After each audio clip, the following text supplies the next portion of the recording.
Welcome to the Table Leadership Podcast, where everyone is invited to pull up a seat, and all leaders have a voice to contribute to the conversation.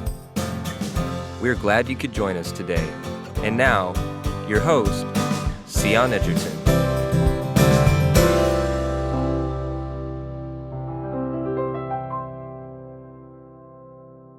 Welcome, everybody.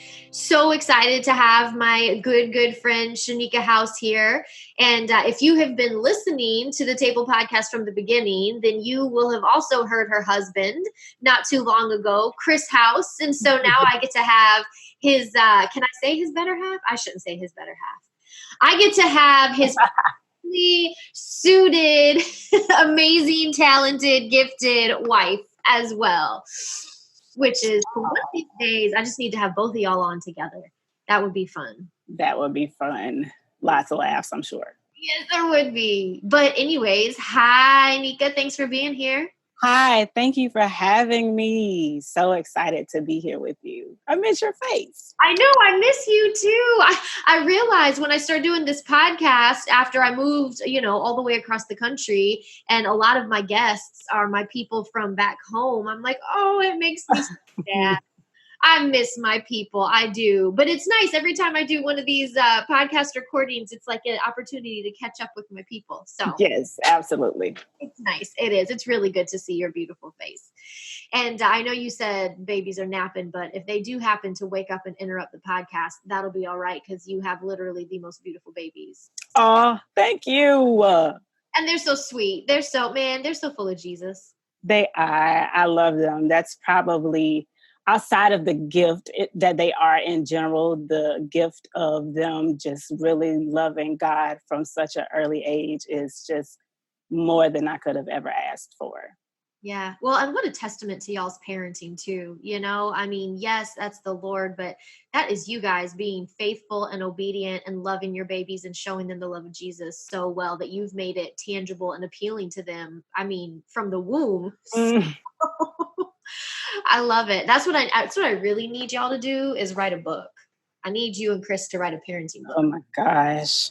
But you know what? Don't say it too loud from your mouth to God's ears, because it seems like every time somebody's like, you should do, he's like, I'm like, stop tapping me. Well, I will leave that between you and the Lord. I can just see this beautiful blend of like parenting, worship, leadership, like the worshiping parent. There you go. Look at there. Title and all. See how that happened? See, look, the Lord knows. Okay. Anyways, I should probably let you introduce yourself to everybody before I carry on with my foolishness. So for everyone that doesn't know you and love you yet, like I do, but they will by the time our time today is over, just introduce yourself. Tell our listeners who you are, what you do, a little bit about you and your family, all that good stuff. I am Shanicka House. I am 37 years old. I am the wife of, as my sister said, Chris House. I have two amazing little girls, Reagan and Ryan.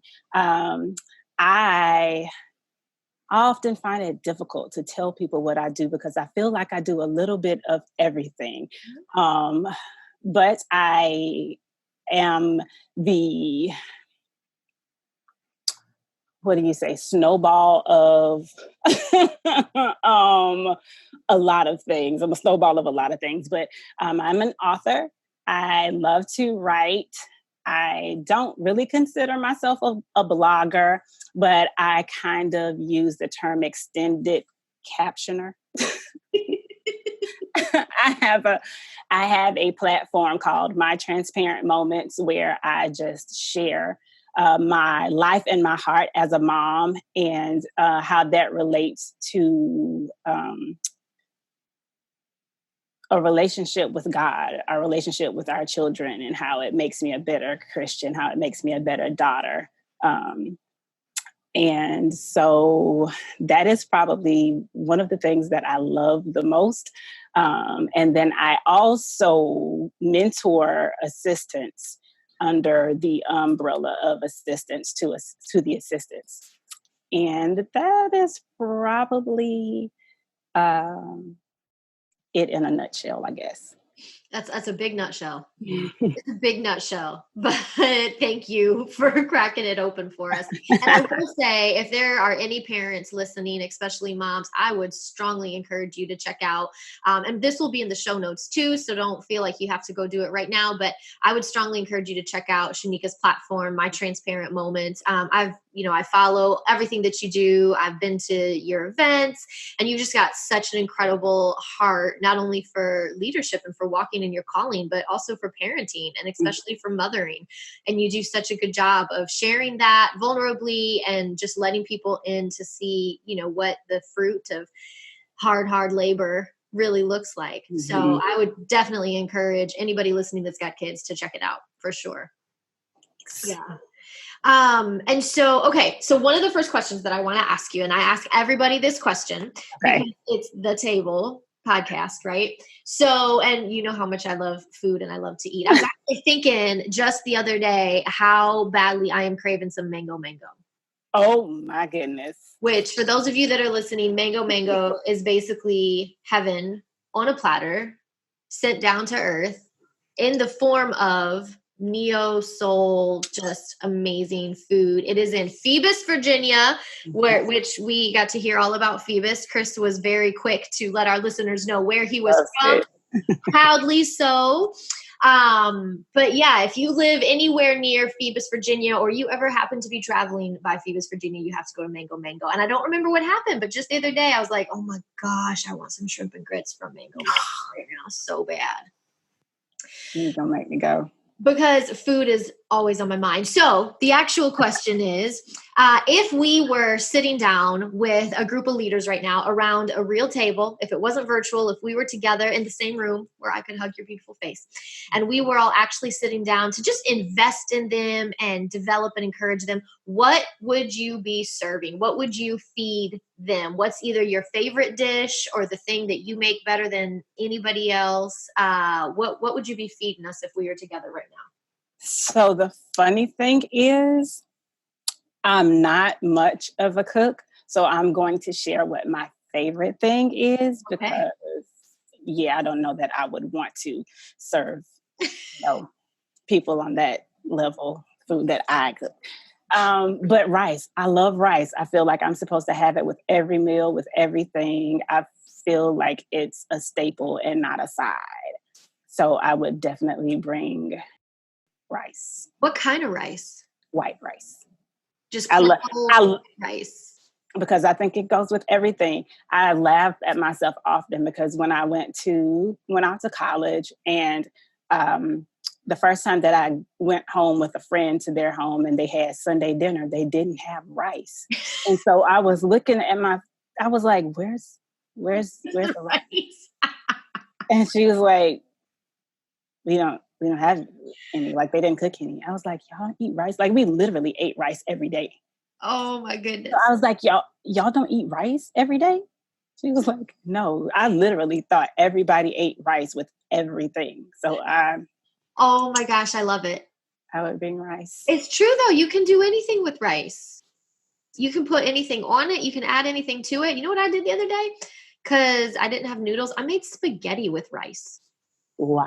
Like spaghetti sauce and everything. Uh-huh. And then I didn't have noodles. I was like, well, I'm just going to make some rice. So you probably can't really call it spaghetti anymore. I don't know what you would call it. You should make up a name. You just invented a dish. Yep, I did. I'm going to call it something. But yes, and it was amazing. So spaghetti sauce with meat and everything, of course, served over rice. And it was fantastic.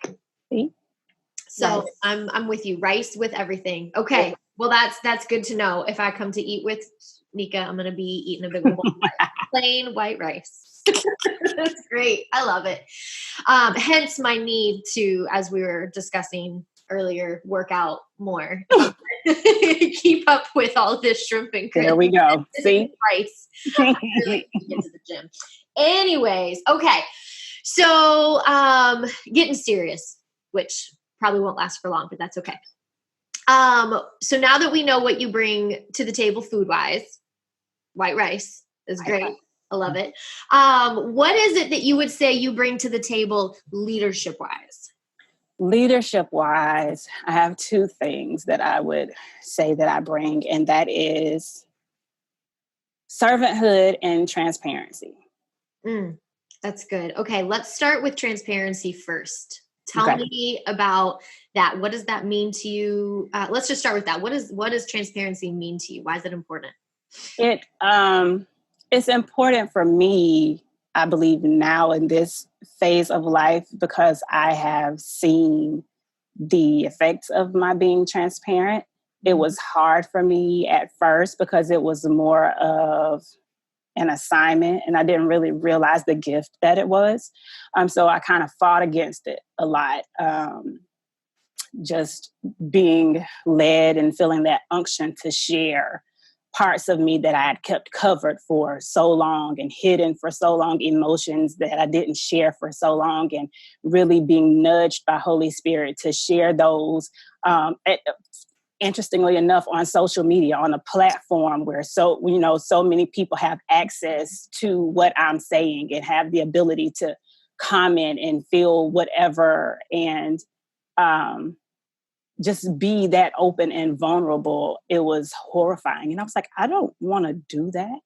And after I really began to open up, not necessarily telling everything, but really being led by God on what to share and how to share it, and seeing people being freed from things that they had been held captive to all of their lives. Yeah. I was like, okay, this is bigger than me. This is not just me telling my business. This is not just me putting myself on Front Street. This is really a platform to lead the way in helping to free X amount of people from things that, the enemy has had them bound by and things they've been chained to for so long.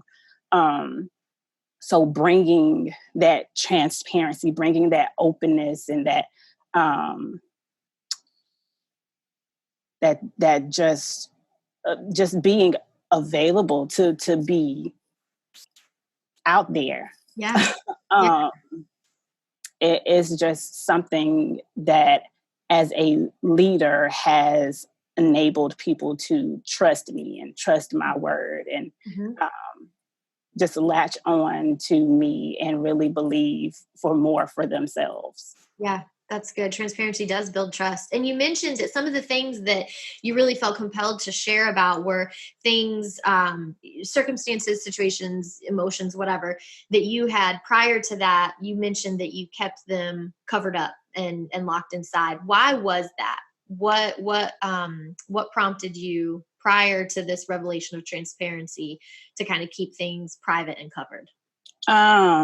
Appearance.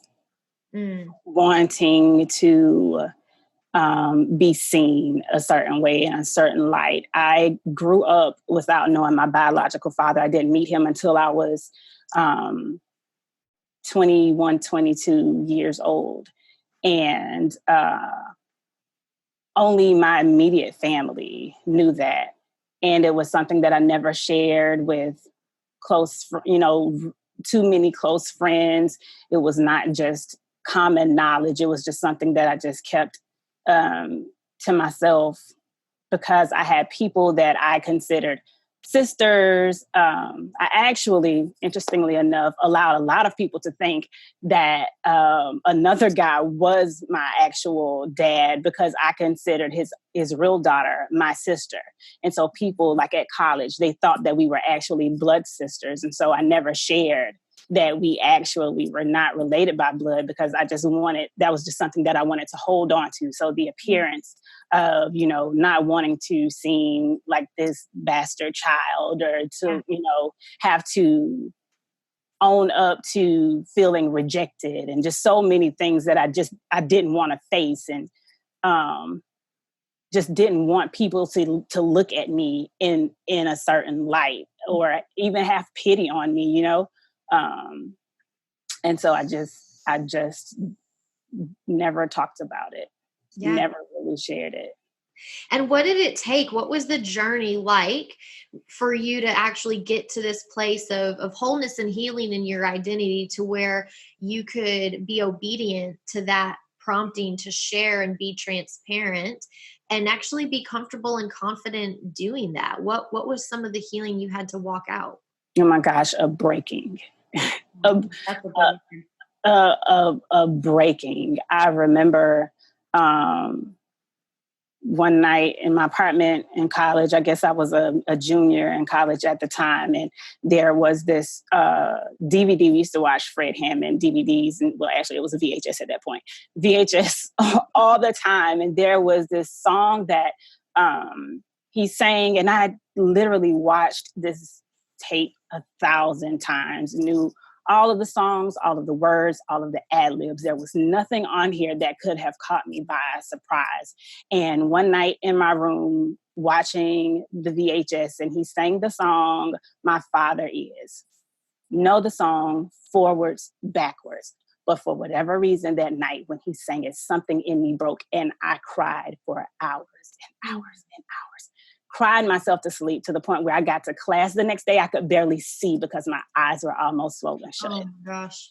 And I was like, what in the earth is going on with me? Because I honestly felt like I never cared that I didn't know my biological father, because I never really felt like I was lacking anything. Mm-hmm. I had uncles and my dad, who has been there since I was about 10 years old, is a phenomenal person.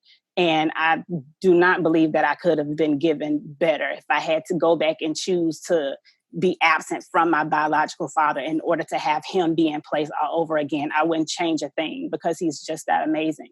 So I didn't feel like I lacked anything. So I didn't care that he wasn't there. It wasn't like, I had this big, huge void that I needed feeling or anything. And so I was just kind of good with it. So to really have been broken that way and have to deal with things that I didn't even really know, were, I guess, under the surface, just kind of working or brewing or what have you, it took me by storm. And then it was incredibly painful.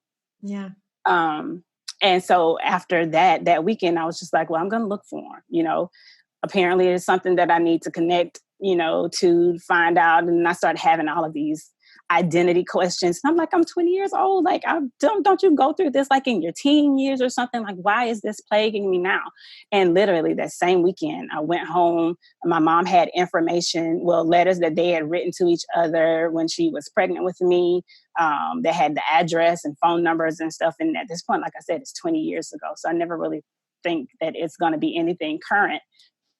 It's his mom's address. His mom still lives at the same address, still has the same number. And he now at the time was living with his mom. And so I went home and I called this number, literally talked to him this same weekend. You have been absent for 20 years. And I come here and I make this one call, and it's just like things just started. And I was like, okay, God, what exactly are you doing? And where I guess some people would think that would seem to be the mending of a relationship, it was me feeling like I was constantly being broken, because there were so many things that I had to break through and break down, and things just, yeah. So from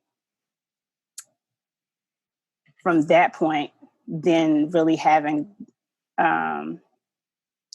wished at certain times that I didn't look like, because it wasn't this fairy tale. It wasn't like, oh my goodness, he didn't say all of the things that I thought a person who's been missing for 20 something years should say, and having to deal with my own, I guess, the weight of it all, and just everything just was a lot, and it was too much. And I just kind of like pulled away, and I felt like I couldn't talk to him, and there were things that I couldn't say.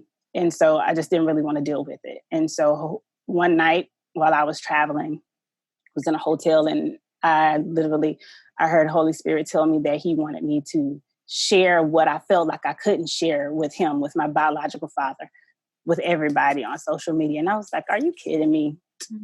What did I eat? That had to be indigestion. Clearly, like, you would not tell me to blast this kind of information on social media. You wouldn't tell me to do that. Like, what?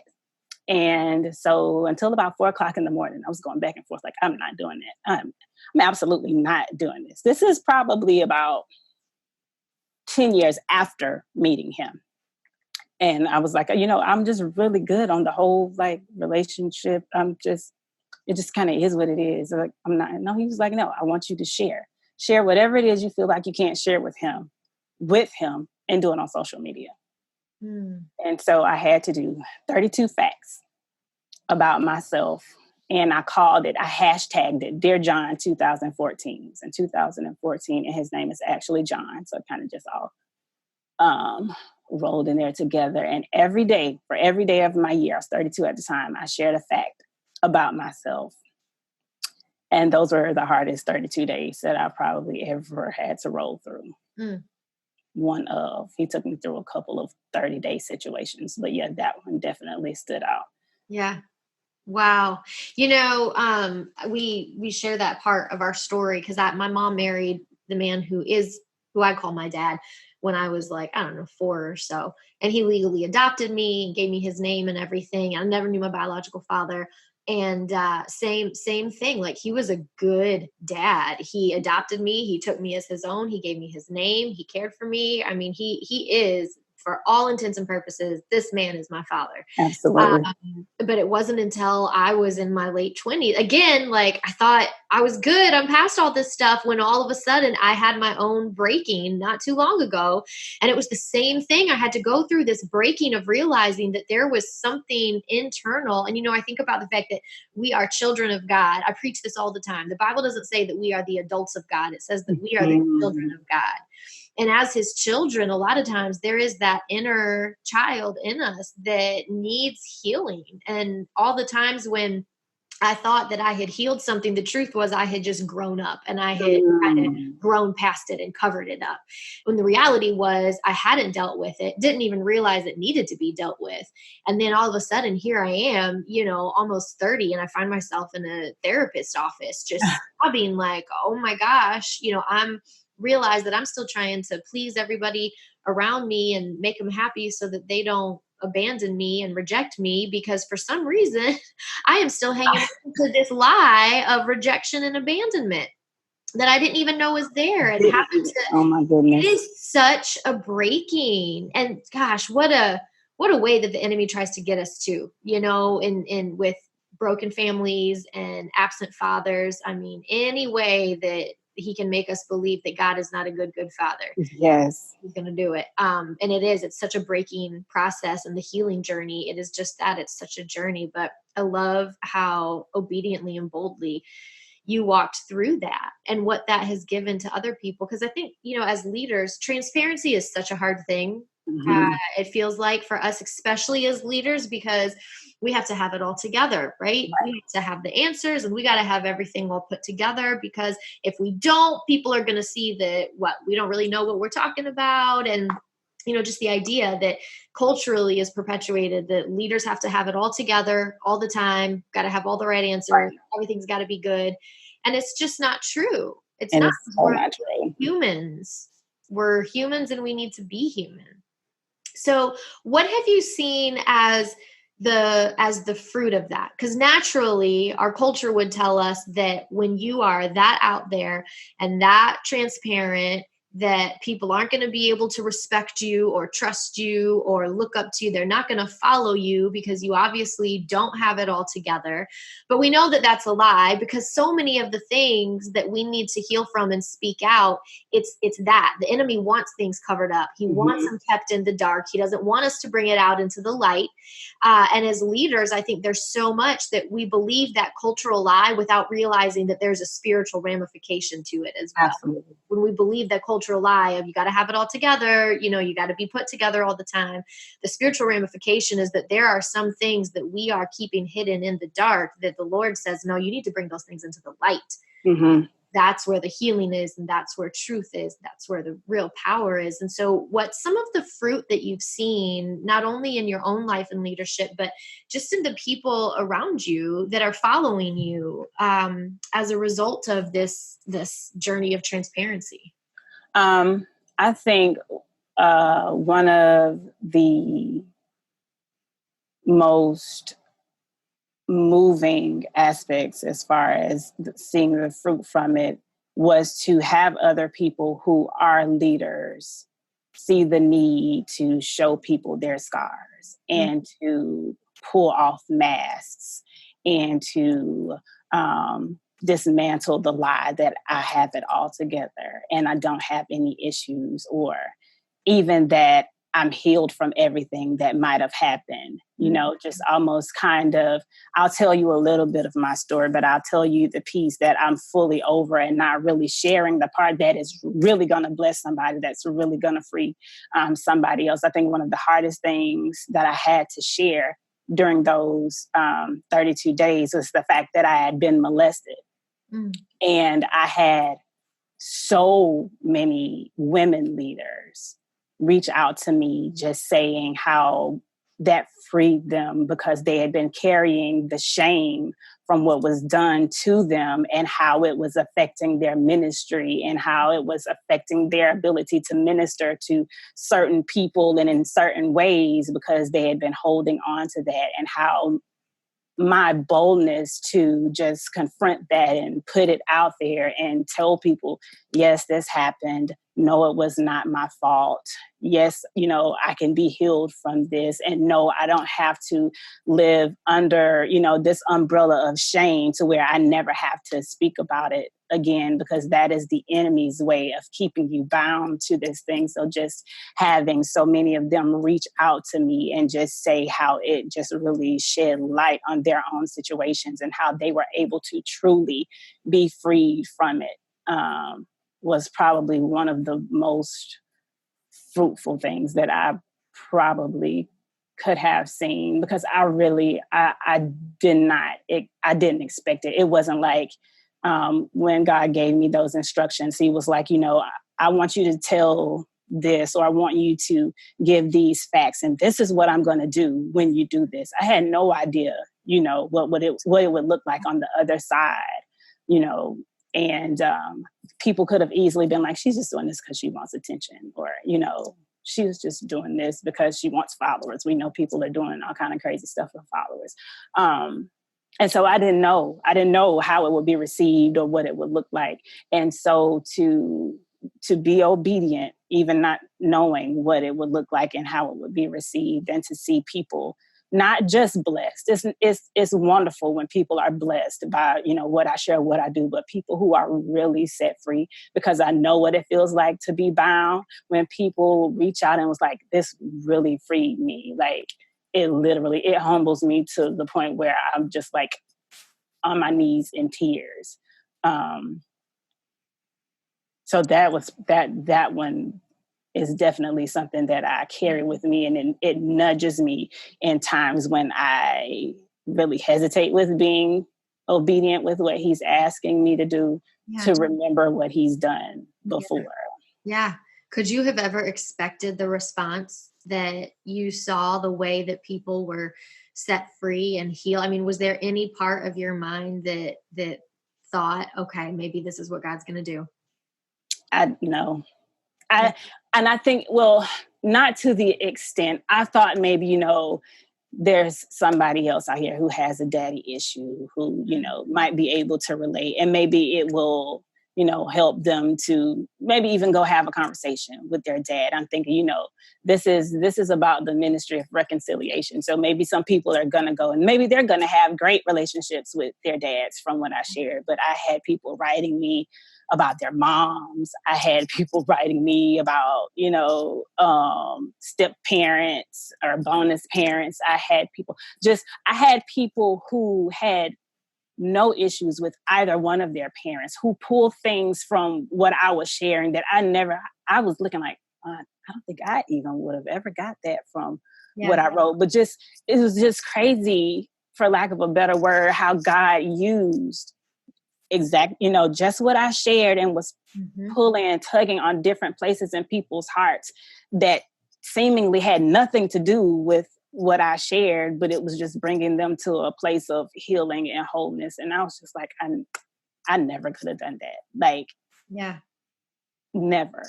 I really think I have a sense that what you're sharing right now is setting some people free. For those who are going to be listening, I really, really strongly feel that there's going to be at least one, if not multiple people who are in a similar place, who are feeling that tug to share their story and to share their testimony, but have the doubts and the uncertainties, and just hearing what you're saying right now, and hearing how God can use that is just setting them free. And so I just want to say, right now, even as we're talking, that whoever that is, if you're listening to this and you feel like this is the confirmation and the affirmation that you have been waiting for, to take that step of faith and to share whatever it is that the Lord is telling you to share, that know that there will be fruit, and that there is power, and that there are hearts waiting to be touched, and that it's an honor and a privilege to be the vessel that God uses to work in those kind of ways. So, and if that's you, definitely email us and let us know. We'd love to hear your story and be praying for you in that process, for sure. Absolutely. And so something else that you mentioned, you said in the midst of all this, that of course you're also not just like sharing everything wide open. How do we walk that line of transparency with wisdom and discernment? What does that look like to know, like, okay, yes, I can share, and to make sure that we're doing it, one, for the right reasons, to watch and to guard our own hearts, and to know that we're doing it for the right reason. And also just figuring out, okay, well, how far do I go, and how do I walk that fine line and stay on the right side of it? What does that look like for you? It's funny because I actually had somebody to ask me something similar the other day. They asked me if I had any boundaries to what I would share. And at first I was like, well, I mostly only share what he tells me to share. Like, I never just go out on my own and try and figure out, I'm going to tell this about myself. There's always a prompting that I feel to share certain things. And the things that are pretty much off limit to me come when they spill over into other people's stories. And so we mentioned my husband. I'm far more public with things than my husband. He's a little more on the private side. So a lot of people, if you see, I have to occasionally go and put up pictures of the whole of us, because people start to think that it's just me and the girls, but it's just because I know how private he is. He doesn't share as much on social media, and I respect that. And then he also knows the ministry that I have to be transparent, and he respects that. So I know that in sharing things, I'm never going to share anything that makes him uncomfortable, that puts him out there, that would cause him to be offended by something that I shared that he didn't want to share. So that's always a boundary for me when it spills over into, what I share in my home is typically my experiences with me and the girls. And sometimes he'll even have those moments. I can't call them daddants because it doesn't, have the same feel or whatever. But sometimes there are things that the girls will say or do.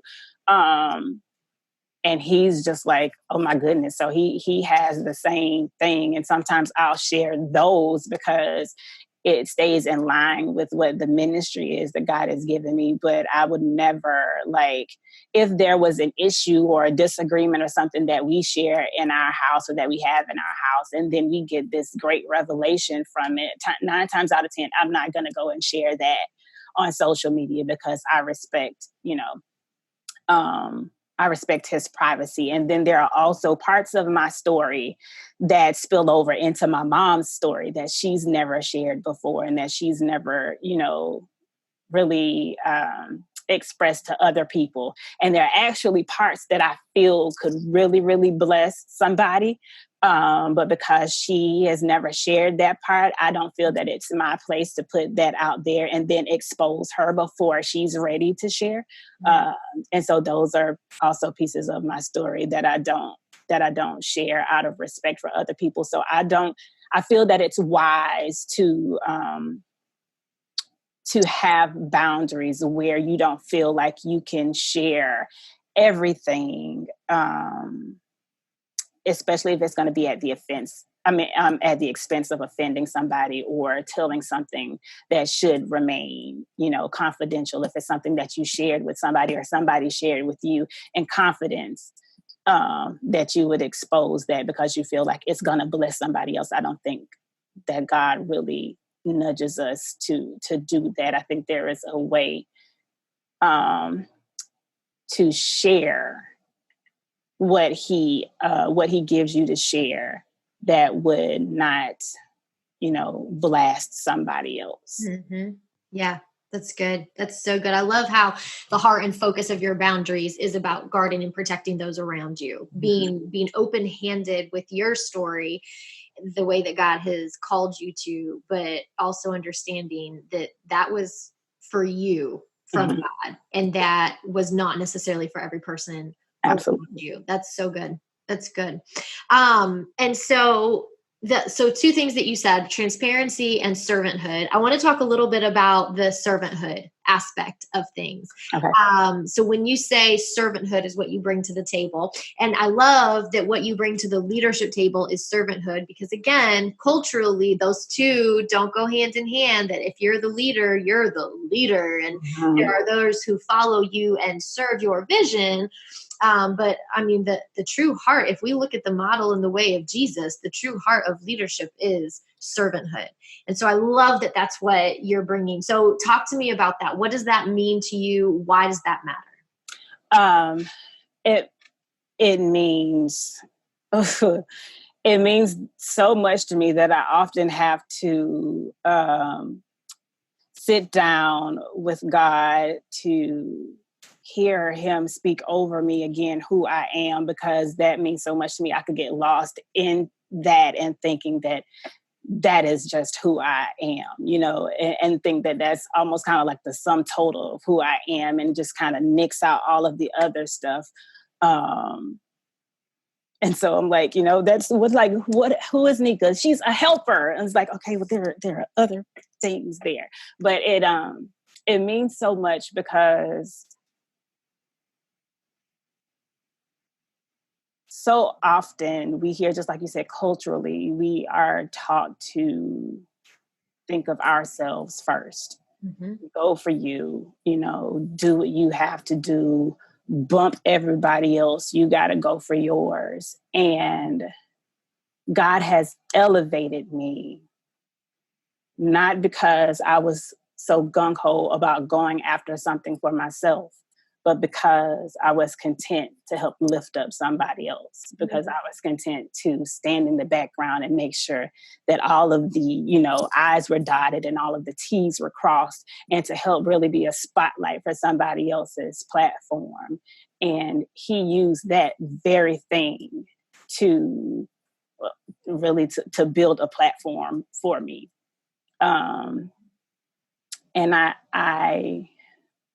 I've connected with so many people who were made to feel less than because they felt like they were called to serve, or so many people who felt less than because they were an assistant. And, the world around us now is telling us, you got to be a boss, boss mom and a boss this and a boss that. And when you say the word assistant, it made people feel second class, or you got to play second fiddle, and like it doesn't measure up. And being in that position, well, as a personal assistant, and people greeting people in that manner, and being that person, and owning it and shining in it and being okay with it and being bold in it, gave other people the bold. Like, you know what? It's cool to serve somebody else. Like it's not like I don't have to, be the head person. Right. Like there is an importance to who I am, and in this place where I'm called to serve. And I can only rely on the scripture. Like he tells us, the greatest of these are those who serve. Like to make it, serving to me, like I think he used me to make serving attractive again. Mm-hmm. Yeah. And to validate that as a form of leadership. I can't tell you how many people who are in a second chair role that I've, talked to or worked with or coached, who wouldn't have called themselves a leader, and who felt that their role wasn't as important, wasn't as valuable, wasn't validated, that their voice didn't matter, and that they needed to be striving and achieving to eventually be the head person. And there was this pressure that they were putting on themselves, but it was coming from the culture and the world around that said, hey, eventually you need to be the head person. You need to be in the first chair. And that was so stressful and discouraging, not only because it invalidated the service, the leadership that they already had, but also because they said, see, I don't want to do that. I don't want to be the head person. I am so wired by God to be in the role that I'm in right now. I don't want to feel like I have to build a platform or fight to be the head or eventually work my way into the first chair. I'm perfectly okay where I am. It would be really great if the rest of the world was okay with me being who I am, where I am, and validated my leadership. And having to walk through that process, it's a journey.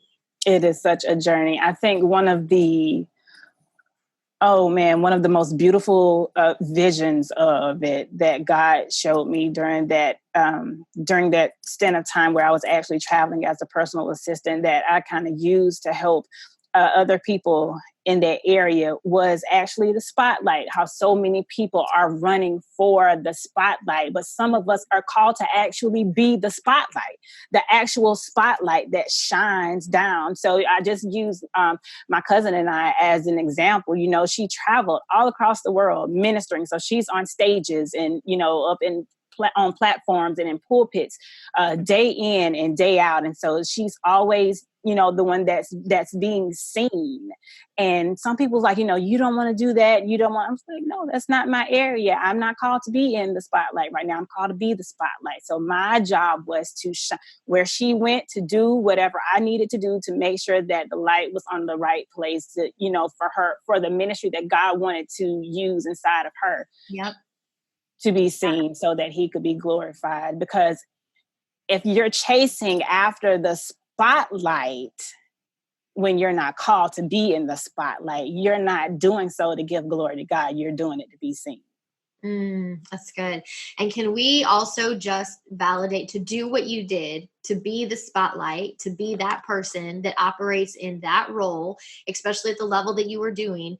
It requires massive leadership skills. Massive leadership. It is its own form of leadership, and it is so, so, so valid. And I just, again, for anyone listening that is in a second chair role who says, I'm perfectly cool being here, like, let's just celebrate that for a minute and let's validate the leadership that you have. And I think it's important too to call it leadership because our words are so powerful.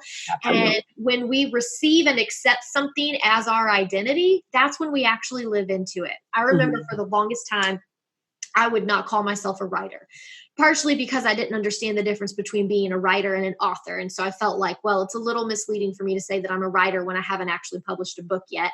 When the reality was I was writing content, I was writing curriculum, I was writing blog posts, I was writing a weekly newsletter. You know, I was using this gift that God gave me. Right. Also because I was scared. I didn't really know what that would mean for me. And am I actually qualified? And imposter syndrome was coming into play. And well, does it sound arrogant for me to say that I'm a writer? But finally, one day, what God had to convict me on was, Cyon, if you don't say you're a writer, you're never going to take on the responsibility to write. You don't say, if you don't accept and receive the fact that I have gifted and designed you as a writer, you're not going to write. If you don't think you're a leader, you're not going to lead. And so without even meaning to, it's almost like it's this passive way of us kind of abdicating our throne that we're supposed to be sitting on, giving up our authority, taking our hands off of our responsibility because, oh, well, I'm not a leader, so I don't really need to think about stewarding my influence. I'm not a writer, so it's no big deal that I'm not writing, when the reality is, look, what God said is this is who you are and this is what you're called to. And so the sooner that we can grab onto those roles, I think, and say, you know what, in the role, in the seat that I'm sitting in right now, whether it's first, second, third, fourth, fifth chair or otherwise, I am a leader. We actually walk in the fullness of the identity that we've been given and steward the influence that we have. Absolutely. Yeah. Absolutely. So what has that looked like for you now? Because you said one of the things that you do is you mentor the assistants to the assistants. That's what you said your role is right now, providing assistance to the assistants. What kind of transformation have you seen in that process? What's some of the fruit, some of the stories of those who have really just been validated and affirmed and really seen their leadership grow because you were able to say, hey, your servanthood matters? I think it's funny because I was so comfortable in my role of serving that when I came out of the actual role of being a personal assistant and God wanted to use me to teach, that was where I shrunk back. That was where I'm not a teacher. Like I'm a servant. Like I can do it. Mm-hmm. I don't know how to teach it. So that was like pulling teeth. I'm sure. I'm going to have to answer for that one. I'm sure. And I just kind of wanted to I can share a nugget here or there, but I don't actually want to be given that role of teacher. And once I just, kind of was running from it, it was like people started running towards me. And so I just it like fell in my lap. I wasn't even trying to do it. They latched on, and literally I had two consistently that would annoy me. And they were like, I'm not going to leave you alone until like you do this. And one of the two, she actually ended up serving somebody who broke her. Mm. Just literally used their words to spew such negativity about who she was and the job that she did and how incapable she was, that she stopped doing it. And for some people, if that was just something that they did, that might have been okay. But because I knew that was something she really felt that God had called her to, for her to not do it because of something that somebody spoke over her was crushing for me. And so that was kind of the thing that nudged me back in place. And I told her, don't ever, even though this is something that God called you to do, don't ever let what you do become mixed up with who you are. And if somebody tries to attack what you do, don't you take that on as a cloak of who you are. Mm-hmm. And I was like, if we look, and one thing that God had used to always encourage me was in the beginning when he was creating all of these things and putting the entire world in place, he created, he said, let there be light, but he called the light day. So light shines and it gives day and all of this brightness and beautifulness, but he calls it day. So even though, you're shining and that's what you're doing, it's not who you are. So when you can't, when somebody is attacking the things that you have done, you remember who God calls you, and she took that and she ran with it. And I've seen her rebuild a brand and just really she's connecting with churches to help build their teams and build them in different areas of servanthood, and just really kind of bounced back and gotten on the grind to really do what it is that God has placed in her heart to do. And I think that's probably the thing that was like, okay, I know I don't fully want to do it this way, but again, you've seen what God does through your obedience, and it's not just about you. So you should probably go ahead and tap in. So that's the fruit of that, and just even having people reach out to say, I want to be a better servant. Mm-hmm. Have people say, I want to be able to, serve people better and love people better, because it's love. If you can serve somebody with a pure heart, that is like, oh my goodness, I know such an expression of love. Yeah. And to have people still, not saying, hey, how did you do this with your business? Or, hey, how did you become this person in business? But to have people reach out and say, hey, I serve here at my church, or I serve this person. I would really love to connect with you and find out ways that I can be better at serving. I don't think there's anything greater. That's so good. Then let me ask you this to wrap things up. And I know I didn't ask you to really prepare this, so I'm just going to throw it at you. Sorry.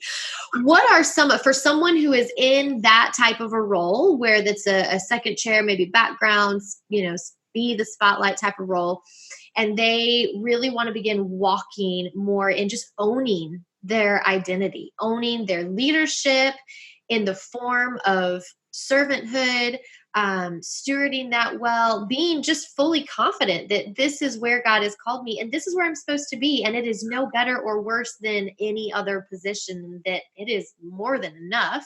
What are some of the real practical things that you might encourage them to begin doing?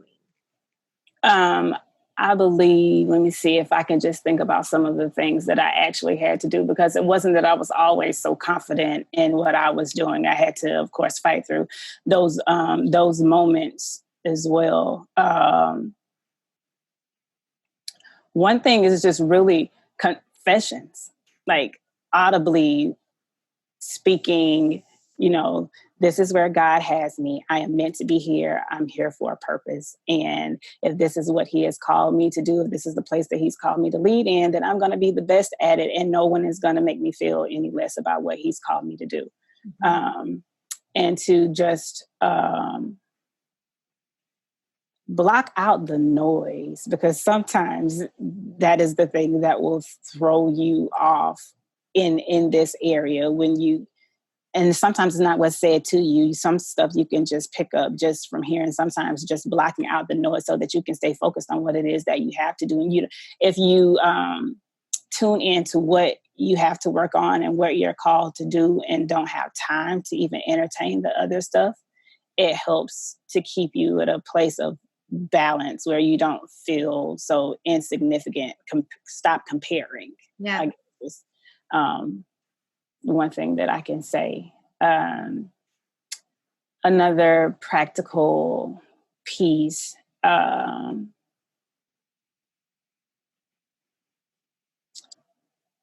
This is it's scripture. And this is the thing that helped me probably the entire time. This is something that my grandma instilled into me, is just everything that you do it unto God. Mm-hmm. And when you hit those moments where even the person that you're serving, because people are human and they have bad days, and sometimes they might treat you as if you are, your role is really just to help me. You have to remember that, okay, God put me here, then my service here is unto God.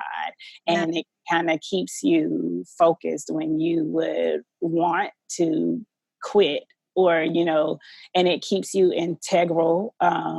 It helps keep your character intact, because you have to remember, okay, this work that I'm doing, yes, I'm called to serve here. Yes, I'm called to, be in this position, but this is unto God. So I'm even here, I'm serving God. And I always would hinge the two, do it unto God and serve the Lord with gladness. Yeah. And to not feel like he gave you scraps. Mm-hmm. That's good. That's good. And so then on the flip side of that, what would you say to the person who is leading from the spotlight or from a first chair position? What are some of the things that you would say to encourage them, some of the practical tips that you might give them to validate and affirm the people who happen to be serving with them? Say thank you. Say thank you and mean it, because when you're in that position and you are constantly doing, making sure this is done, and, the hustle and bustle of work, sometimes everybody is just doing their own thing in their own place, and it can seem like a thankless job. like you're doing so much and nobody really cares. Like you're giving your all and you're pouring everything that you have into this and nobody really cares. Almost as if you start to feel like people are like entitled to what you do.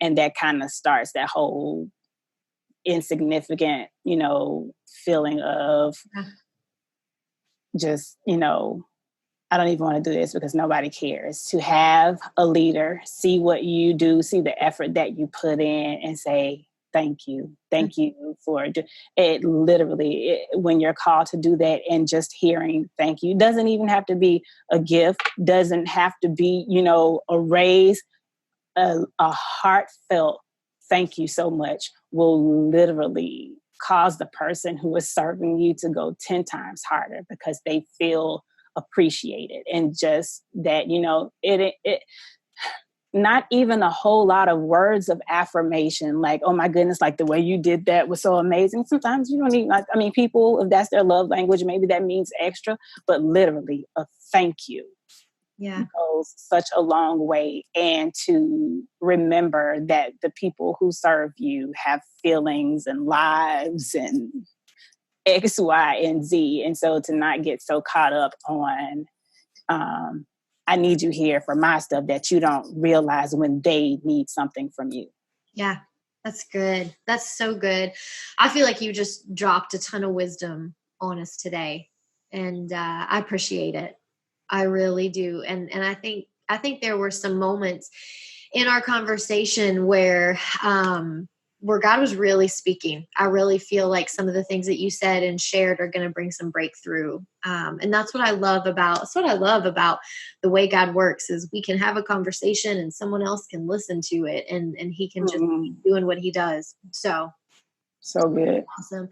Thank you so much for sharing. So I was going to say so transparently, but because that's exactly who you are and what you do. So just for your vulnerability and your transparency. And I want to make sure that people know how to connect with you. So we'll have all that in the show notes. I want to get them connected to Transparent Moments and obviously the work that you do. Anybody who's listening, who needs some mentoring and coaching, who's in a second chair position, man, hit Shanicka up, because she has got some amazing experience, but even more so, some really incredible wisdom to share. So thank you. I know you got life and work and babies and all these things. And so the fact that you would sit down and take time to chat with us is, I'm really, truly honored. Oh, thank you, Cyon. This means a lot, more than you know. Thanks for listening to the Table Leadership Podcast. Be sure to check out the show notes for links to the resources that were discussed at the table today and to connect with today's guest. Remember to subscribe to the Table Podcast and follow along on social media at The Table Leadership. Visit thetableleadership.com to learn more about current courses and coaching opportunities. And finally, you can connect with me, your host, at CyonEdgerton.com or on social media at CyonEdgerton. I look forward to the next time that you pull up a seat at the table.